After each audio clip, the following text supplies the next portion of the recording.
जनवरी का महीना था। 4 दोस्त विवेक, दीपक, नितिन और आकाश टूर पर निकले थे।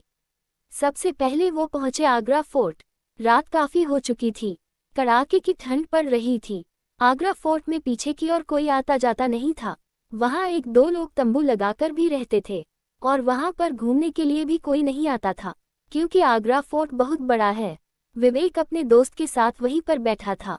ठंड काफी हो रही थी, इसलिए उन लोगों ने आग जला ली, पर उन्हें डर था कि कोई यहाँ आ न जाए उन्हें डिस्टर्ब करने के लिए। पर रात के करीब 2 बज रहे थे, इसलिए वहां किसी के आने की कोई संभावना नहीं थी। चारों दोस्त आग जलाकर आपस में बातें कर रहे थे। नितिन, क्या मस्त जगह है। कभी यहाँ पर राजा महाराजा लोग रहते होंगे। सैकड़ों सैनिक यहाँ पर खड़े रहते होंगे जहाँ पर हम लोग बैठे हैं। हो सकता है यहीं पर कितने लोग मारे गए हों। पर आज देखो, इतना बड़ा किला खाली पड़ा है। अब यहाँ सिर्फ घूमने के लिए लोग आते हैं। दीपक, अच्छा हुआ हम लोगों ने कोई होटल नहीं लिया, और हम लोग अब आगे कहीं पर भी जाएंगे तो कभी होटल नहीं लेंगे, ऐसे ही रात बिताएंगे। कितना अच्छा माहौल लग रहा है, और इस तरह के डरावने एक्सपीरियंसेस करने में बहुत मजा आता है। विवेक, तो ठीक है, हम सब जहाँ भी जाएंगे ऐसे ही रात बिताएंगे, जो कि बहुत डरावनी हो, और उसमें 4 चांद लगाने के लिए हम में से हर बार कोई न कोई एक हॉरर कहानी सुनाएगा। लेकिन वो कहानी बनावटी नहीं होनी चाहिए।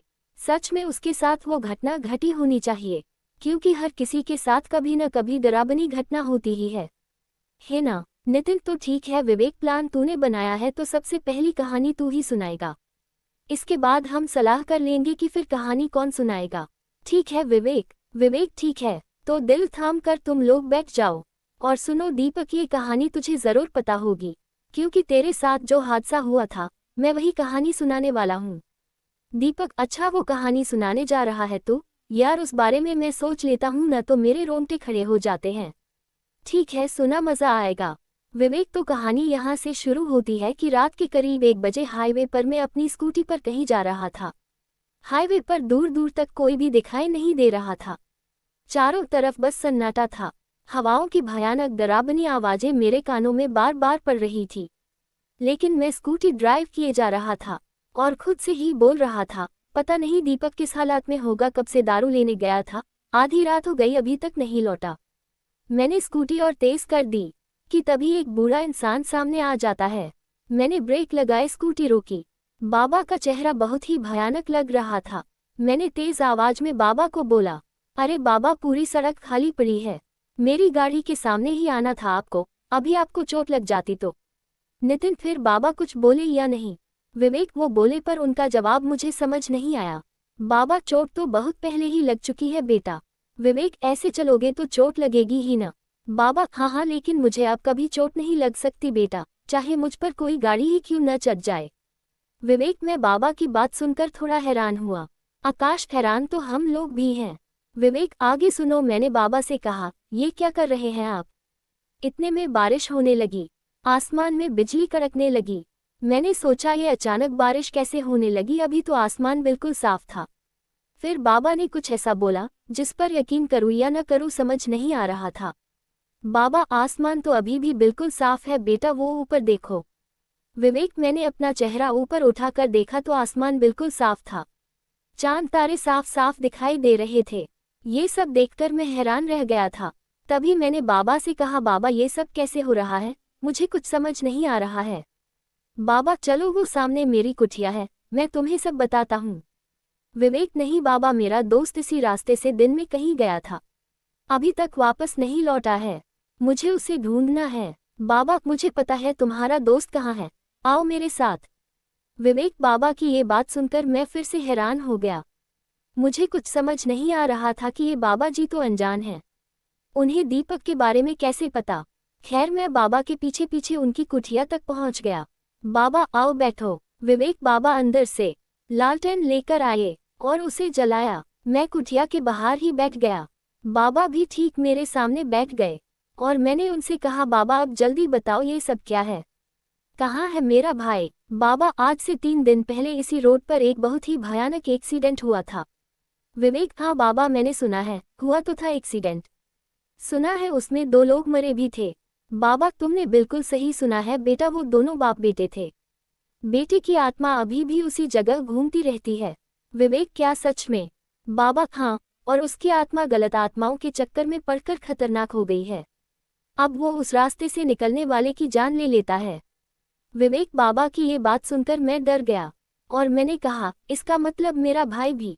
बाबा, नहीं, अभी नहीं। अभी तुम्हारा भाई उसकी कैद में है। मारा नहीं है उसको। आकाश, पर उस आत्मा ने दीपक को अभी तक मारा नहीं था।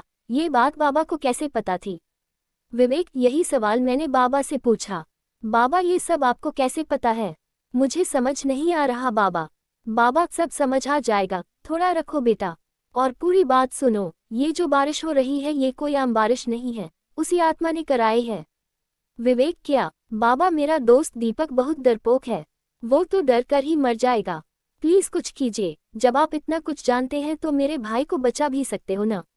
बाबा, हाँ, बचा सकता हूँ, लेकिन उसके लिए तुम्हें उसी जगह जाना होगा जहाँ एक्सीडेंट हुआ था।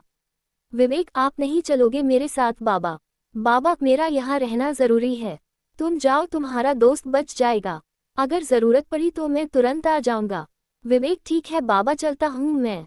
मेरे भाई को बचा लेना। बाबा, फिक्र मत करो। विवेक, मैं वहां से उठा, अपनी स्कूटी स्टार्ट की और चला गया। जैसे वहां पर मैं पहुंचा, अचानक बारिश तेज हो गई, हवाएं तेज हो गई। भयानक आत्माएं दीपक को घेरे उसे डरा रही थी। वो नज़ारा बेहद खौफनाक था। दीपक धीरे धीरे दबी आवाज में रो रहा था। मैंने अपने डर को कंट्रोल किया, तुरंत अपनी स्कूटी से उतरा और आगे बढ़ गया। मैंने दीपक को आवाज लगाई, दीपक, दीपक, तुम्हें कुछ नहीं होगा। दीपक ने जैसे ही मुझे देखा उसके चेहरे पर थोड़ी राहत दिखी। दीपक, विवेक बचा मुझे, ये आत्माएं मुझे मार डालेंगी। विवेक, आत्मा हंसकर कहने लगी, आजा, तू भी आजा, तुझे भी निपटा देता हूँ, और भयानक तरीके से हंसने लगी। तभी अचानक बारिश रुक गई, आसमान में बिजली चमकी जिससे कि तेज रोशनी पैदा हुई, और तभी मैंने देखा कि वहां पर बाबा आ गए थे। आत्मा ने बाबा से कहा, तुम यहाँ से चले जाओ पापा, ये दोनों मेरे शिकार हैं। बाबा, इन दोनों को तुम कुछ नहीं करोगे, ये मैं नहीं होने दूंगा। विवेक, तभी कुछ ऐसा हुआ जिस पर मुझे यकीन ही नहीं हुआ। नितिन, ऐसा क्या हुआ? विवेक, विवेक, बाबा की आंखों से एक चिंगारी निकली जिससे वो आत्मा जलकर खत्म हो गई। वो आत्मा बाबा से जोर जोर से चीख कर कह रही, पापा, ये तुमने क्या करा? मैं ये सोच रहा कि बाबा को ये आत्मा पापा क्यों बोल रही है। मैं इस बात से बहुत हैरान हुआ। मैं बहुत हैरानी से बाबा को देख रहा था। बाबा, हैरान मत हो, 2 दिन पहले जो एक्सीडेंट हुआ था, मैं और मेरा बेटा ही मरे थे उस एक्सीडेंट में। विवेक, इतना बोलकर बाबा धुआं बनकर आसमान में उड़ गए। तभी दीपक भागकर मेरे पास आ गया। दीपक, अच्छा हुआ जो तू आ गया। विवेक, तुझे कुछ नहीं होगा। फिर मैं दीपक को स्कूटी पर बैठाकर वहां से चला आया। आकाश, वाह यार दीपक। नितिन, वैसे विवेक, जब तू स्कूटी से बाबा से टकराया था ना, और उन्होंने कहा था कि अब मुझे चोट नहीं लग सकती चाहे कोई गाड़ी ही मुझ पर क्यों न चढ़ जाए, तभी मुझे हल्का हल्का शक हो गया था बाबा के ऊपर। तभी अचानक किसी के कदमों की आवाज आने लगती है। चारों दोस्त बिल्कुल चुप हो जाते हैं। नितिन, लगता है कोई सिक्योरिटी गार्ड आ रहा है। जैसे ही कदमों की आवाज उनके पास आकर रुकी, विवेक और दीपक बिल्कुल हैरान हो गए। विवेक, बाबा, बाबा आप यहाँ? आकाश, नितिन, ये उन्हीं बाबा की आत्मा है। नितिन, अबे भागो यहाँ से। नितिन और आकाश डर कर वहां से भाग गए। भागते भागते दोनों फोर्ट से भर आ गए और एक पेड़ के नीचे बैठ गए। नितिन, भाई, क्या सच में भूत था या कोई? और मैंने तो ठीक से देखा भी नहीं, एकदम वहां से भाग आया। आकाश, हाँ नितिन, मैंने भी कुछ देखा नहीं, पर मुझे भी बहुत डर लग रहा है। मैं उस फोर्ट के अंदर फिर से नहीं जाने वाला। भाई, तभी विवेक और दीपक धीरे धीरे चलकर उस फोर्ट से बाहर आते हैं। दीपक, क्या हुआ, फट गई ना? विवेक, अरे भाई, तुम्हारा चेहरा तो देखो, सारा रंग उतर गया है। शायद कुछ देर और रुकते तो तुम्हारी पतलून भी गीली हो जाती। विवेक और दीपक दोनों हंसते हुए एक दूसरे को ताली देते हैं। नितिन, मतलब तुम लोग मजाक कर रहे थे? फिर वो इंसान कौन था? दीपक, हाँ और नहीं तो क्या, ऐसी शुमशान और डरावनी जगह पर बैठे थे तो सोचा थोड़ी मस्ती की जाए, और वो इंसान वहां का सिक्योरिटी गार्ड था। नितिन, और अगर इस मजाक में हमारी जान चली जाती तो? विवेक, तो क्या फिर तुम भूत बनकर हमें डराने आ जाना? विवेक और दीपक दोनों खूब हंसने लगे। आकाश, मरने के बाद वैसे भी कोई अपना और पराया नहीं होता, भूत बस जान लेना जानता है। फिर वो चारों दोस्त वहीं बैठ जाते हैं और दूसरा दोस्त एक नई कहानी सुनाने लगता है। अगर मेरी ये कहानी आपको पसंद आई हो तो कमेंट, शेयर जरूर करें।